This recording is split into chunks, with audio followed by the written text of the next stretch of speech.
Students, आज मैं आप लोगों को रिकंस्ट्रक्शन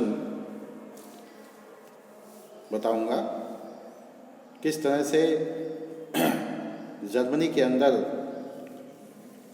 पहले तो डिस्ट्रक्शन हुआ, युद्ध लड़ा गया, वर्ल्ड वार, और उस वर्ल्ड वार में बहुत ज़्यादा विनाश हुए। तो उस विनाश के बाद अब ये व्यवस्था बनाई गई कि वहाँ पे रिकंस्ट्रक्शन हो, पुनर्निर्माण वहाँ पे किया जाए। तो इसी क्रम में हिटलर ने काम करना स्टार्ट किया।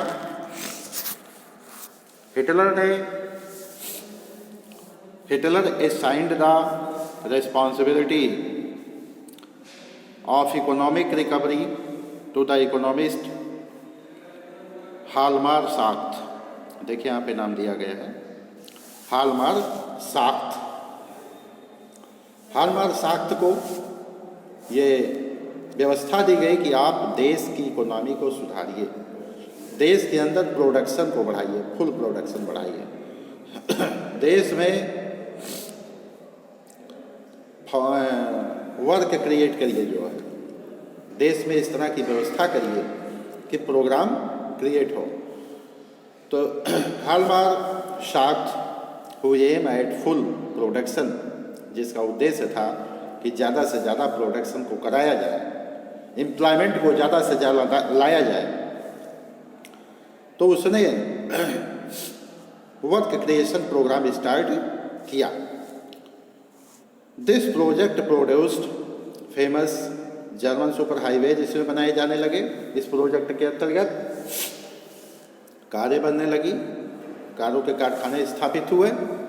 तो इस तरह से कारों के जो कारखाने स्थापित हुए, तो स्थापित होने के बाद लोगों को काम मिलने लगा, और इसके बाद फिर धीरे धीरे जब लोगों को काम मिलने लगा तो वहाँ पे जो बेरोजगारी की स्थिति थी, वो स्थिति अब धीरे धीरे क्या होने लगी, कम होने लगी। इन foreign policy also Hitler acquired quick success. जल्दी हिटलर को जो है फॉरेन पॉलिसी में जल्दी से जल्दी उसे क्या मिली, सफलता मिली। Hitler got success in foreign policy very soon. इसके बाद स्टूडेंट्स आप देखेंगे जो आगे है, he pulled out the League of Nations 1933। 1933 में उसने अपने आप को लीग ऑफ नेशन से वापस कर लिया, वहाँ से वो निकल गया। रीऑक्युपाइड राइनलैंड, और राइनलैंड को उसने फिर से जीत लिया, राइनलैंड को उसने फिर से जीत लिया। And integrated Austria and Germany. Austria और जर्मनी को भी उसने अपने में मिला लिया। मतलब जर्मनी तो हिटलर का ही है, तो जर्मनी के साथ उसने ऑस्ट्रिया को भी क्या कर लिया, मिला लिया। अंडर दिस स्लोगन, नारा दे रहा था क्या, वन पीपल वन एम्पायर और one leader.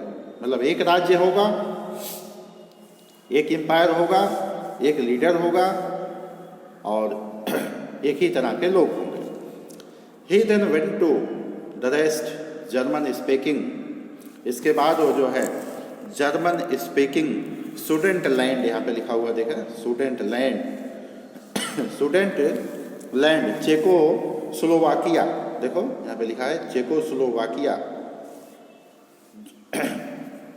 And governed of the entire country, और पूरे कंट्री पर उसने कब्जा कर लिया। पहले तो क्या नाम है कि उसने धीरे धीरे स्टूडेंट लैंड, जिसको कि मतलब चेकोस्लोवाकिया के उसमें था, अंडर में था, तो पूरा Czechoslovakia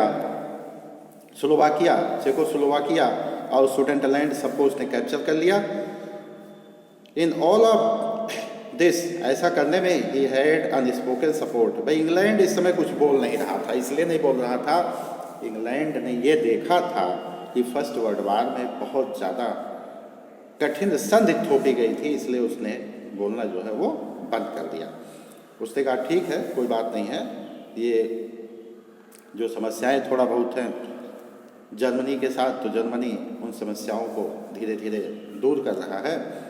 these quick success at home and abroad, मतलब जर्मनी में तो उसको सफलता मिली ही थी, जर्मनी में वो चांसलर बन बैठा, पूरे जर्मनी का चांसलर वो बन बैठा। बाहर भी उसने जहाँ भी आक्रमण किया भाई वहाँ उसको सफलता मिली। तो इस तरह से बाहर विदेशों में और अपने देश के अंदर उसको सफलता मिलती गई और इस तरह से वो आगे बढ़ता गया। अब स्टूडेंट आगे हम लोग चलते हैं। Hitler did not stop here, Hitler यहाँ रुका नहीं। Schacht had advised Hitler against investing largely rearmament as state still can deficit financing. भाई हिटलर को उसके अर्थशास्त्री सार्थ ने ये बताया कि अभी उसे ज़्यादा युद्धों में सम्मिलित नहीं होना चाहिए, युद्ध में अभी ज़्यादा उसे पैसा इन्वेस्ट नहीं करना चाहिए, क्योंकि उसकी व्यवस्था डेफिसिट में चल रही है, घाटे में चल रही है। Cautious people however had no place in Nazi Germany, मतलब जो कायल लोग होते हैं, जो डरपोक होते हैं, ऐसे लोगों का स्थान जर्मनी में नहीं होता, इसलिए उसको वहाँ से भगा दिया गया। और हिटलर ने इस तरह से धीरे धीरे युद्धों का सहारा लेना स्टार्ट किया। वो युद्ध करना स्टार्ट कर दिया, जो है धीरे धीरे वो युद्ध की तरफ बढ़ने लगा। आगे देखिए आप।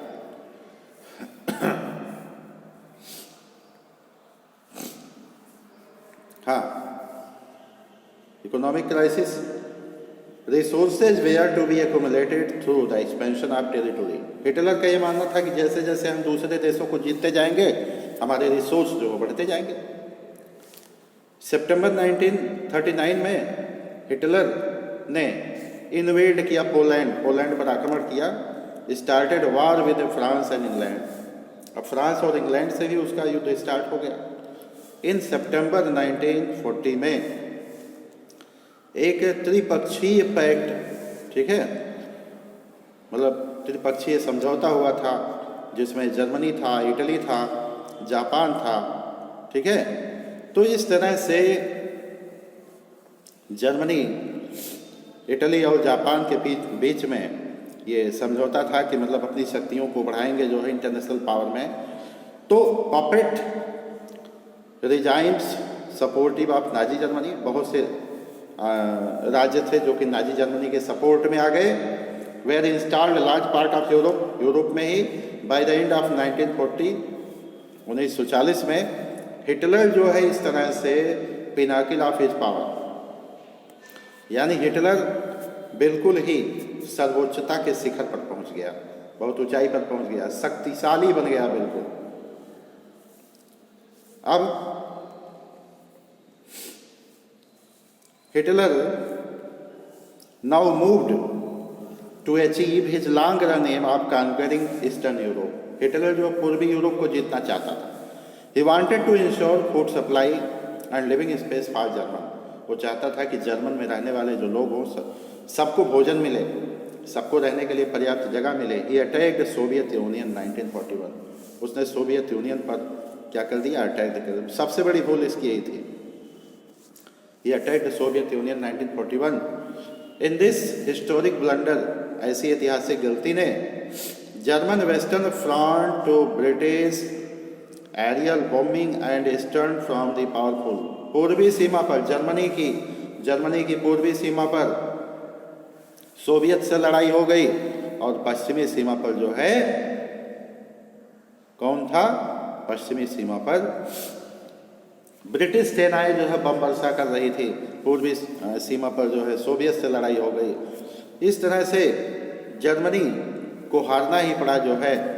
The red Soviet army inflicted crushing and humiliating defeat. Germany की तरफ जो है वो स्टालिन गार्ड तक आ गई जो है। After this Soviet red army bounded the retreating German soldiers, they reach heart of Berlin.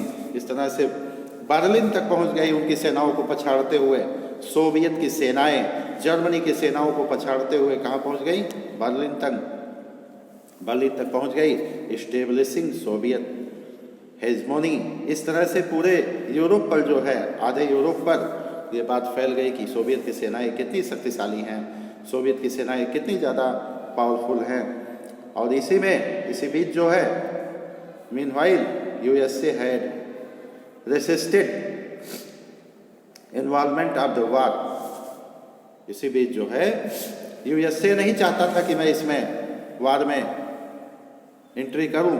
It was unwilling to once again face the economic problem, क्योंकि उसकी इच्छा नहीं थी कि फर्स्ट वर्ल्ड वार में जिस तरह से वो परेशान हुआ, उसकी इकोनॉमी स्थिति खराब हो गई, इकोनॉमिक स्थिति।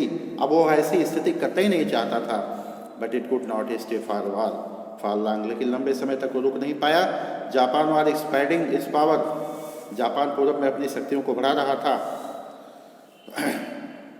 इट हैड ऑक्युपाइड, इसने फ्रेंच इंडो चाइना पर अटैक कर दिया था, और यूएस के पर्ल हार्बर, ठीक है, यूएस का जो नवल बेस था उस पर अटैक किया।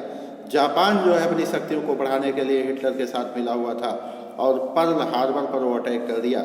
यूएस ने इस तरह से, जब यूएस के बेस पर हमला हो गया, एयर बेस पर, तो यूएस ने एंट्री मारा, और एंट्री मारने के बाद यूएस ने ले जाकर के हिरोशिमा और नागासाकी, जापान में हिरोशिमा पर जो है काफ़ी ज़्यादा बम वर्षा किया। और बम वर्षा करने की बात क्या है, उसने एक वेपन होता है, बहुत विनाशकारी वेपन होता है, एटम बम, उसने ले जाकर के गिरा दिया। From the brief account of what happened in the Second World War, now return to Helmuth. मतलब हम थोड़ा सा पढ़ चुके सेकेंड वर्ल्ड वार में कैसे क्या हुआ था।